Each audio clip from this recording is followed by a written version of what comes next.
cette maladie comme ça qui gagne tout un chacun. Il faudra en parler. Il y a des résistants. Mais en gros, c'est un peu cela, moi, qui me paraît être en jeu. Vous voyez, c'est-à-dire cette espèce de déphasage fait que, il y a une vraie imbécilité.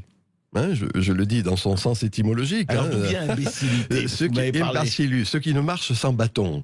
C'est-à-dire imbécile. Le bacille, c'est ça, c'est un bâton. Les vrais imbéciles, c'est encore une fois les ministres, ces présidents qui sont au pouvoir, qui marchent sans le bâton du bon sens et de la droite raison réunie, dit Descartes.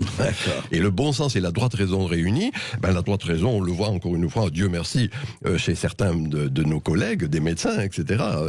J'ai cité, et vous l'avez interviewé, Toussaint, c'est cet anthropologue Jean-Dominique Michel qui écrit des choses passionnantes. Nous avons reçu, passionnantes, etc. Voilà. Ce pour dire que, il y a un décalage. En même temps, moi, je vous rends attentif à quelque chose. Je vais publier dans quelques semaines un petit livre qui s'appellera L'ère des soulèvements. Et je pense qu'il va y avoir des soulèvements multiples et divers qui sont en quelque sorte la réponse à cette espèce d'asepsie de la vie sociale. Cette élite veut aseptiser la vie sociale, ne plus fumer, ne plus rentrer en contact avec l'autre, etc. Et du coup, la société... Ne plus voir sa famille, ne plus voir ses parents, c'est scandaleux. Et cela fait que la société va ressembler à un hôpital où vous rentrez pour vous faire soigner un bras cassé et vous sortez avec une maladie nosocomiale. C'est quoi la maladie nosocomiale? C'est la violence, cet ensauvagement. Moi, je suis le premier à avoir parlé de mot ensauvagement dans l'an 2000, dans mon essai sur la violence à l'époque. C'est vrai, il y a 20 ans. En montrant tout simplement que si vous ne savez pas ritualiser, homéopathiser, catharsiser, si je le dis comme Aristote, c'est-à-dire se purger de la violence, elle devient perverse. Et c'est la violence que l'on voit dans la banlieue, le 93 ou autre. 120 agressions au couteau par exemple. Agressions au couteau. Vous comprenez ce que je veux dire? C'est-à-dire que si on aseptise par trop, ça sort d'une manière perverse. Là encore du latin. Pervia, c'est prendre des voies détournées. Vous voyez.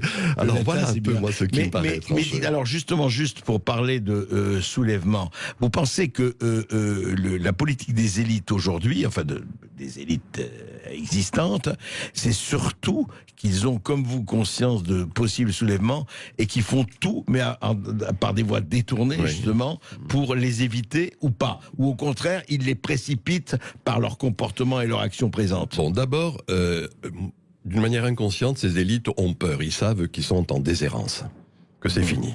Que leurs valeurs ne marcheront plus. Ils savent que c'est fini. Voilà. Et du coup, ils favorisent une stratégie de la peur. Quand j'ai peur, je favorise une stratégie de la peur, en quelque sorte. Voilà. Et c'est cela qui fait qu'il y a un décalage, et c'est ce qui fait qu'ils sentent bien que soulèvement, insurrection, révolte, c'est plus des révolutions, vous voyez, c'est plus le truc programmatique avec des partis politiques qui décident ce que devra être la société de demain, mais là au contraire, une multiplication de manifestations. Vous voyez, je dis que notre société c'est un peu un lac étal, ça bouge pas, et en dessous ça grouille.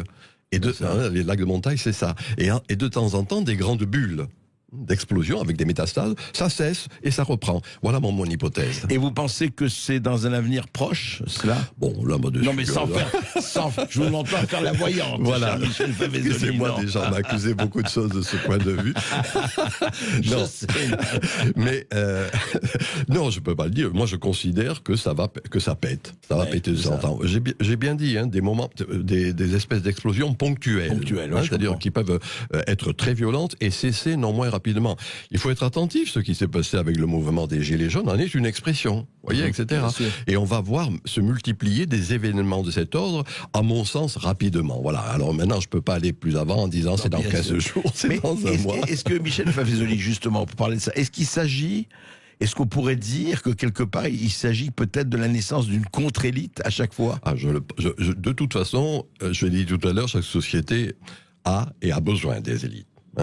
J'ai bien dit, ceux qui ont le pouvoir de dire et de faire, ce qui, si je le dis un peu à la manière stendhalienne, va cristalliser. Quand Stendhal parle de l'amour, il dit à un moment donné, il y a une cristallisation. Eh bien, l'élite cristallise ce que sont les attentes, ce qui est vécu, c'est la vie quotidienne, etc. Bon, et voilà.